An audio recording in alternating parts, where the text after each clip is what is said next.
Okay, if you've got your triads learned and all the basic inversions, it's time to move on to something more advanced. We're going to add a fourth note to each chord.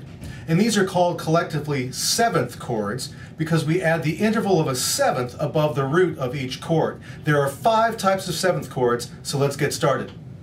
The first of our 7th chords is called the major 7th. And as you can imagine, we're going to add the interval of a major 7th above the root of the chord. So we have a major triad, and we add the 7th. In this case, it's a B natural, so it's a half step below the octave of the chord. There it is. Play those 4 notes together.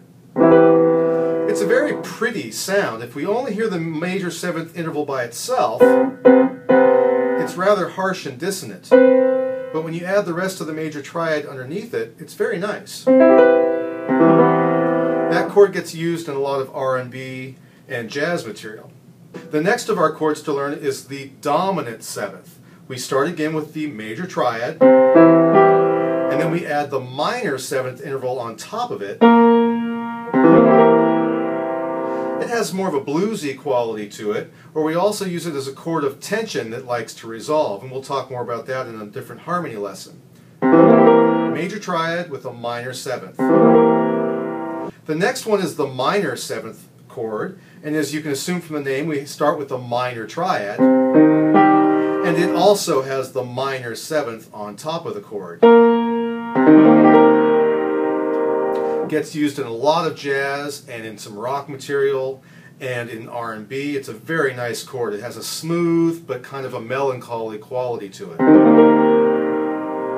A chord that's used in some jazz material and light classical music is the minor 7 flat 5. And it's just what it sounds like. You start with the minor 7th chord, but you flat the 5th.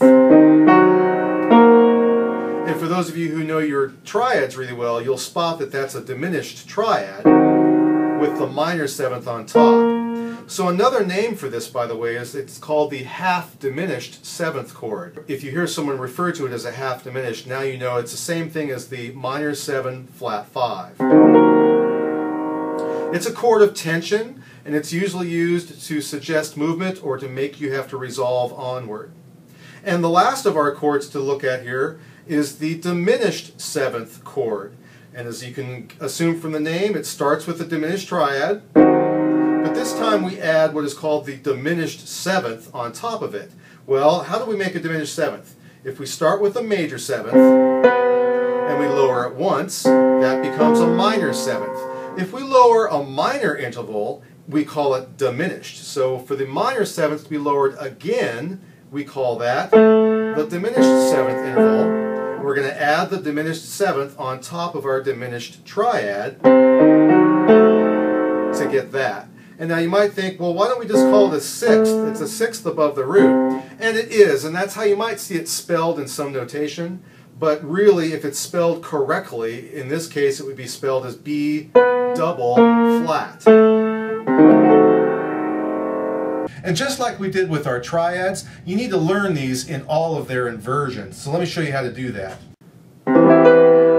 Take the bottom note of our root position 7th chord, in this case C, and move it up an octave. And play all the rest of it. Keep your thumbs and pinkies on the outside.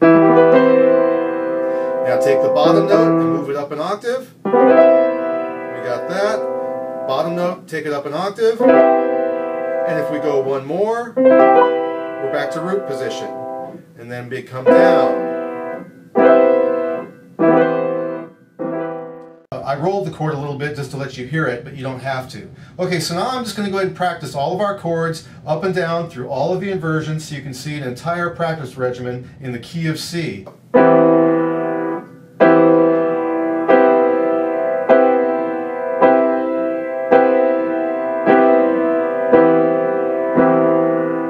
Now the C dominant 7th.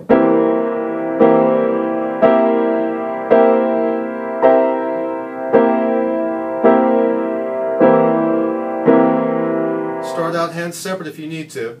Now the C minor 7th.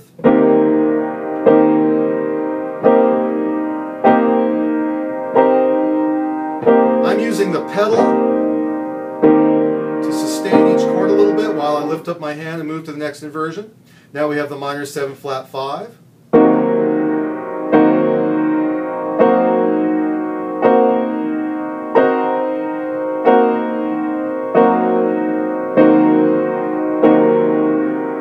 And now the diminished 7th.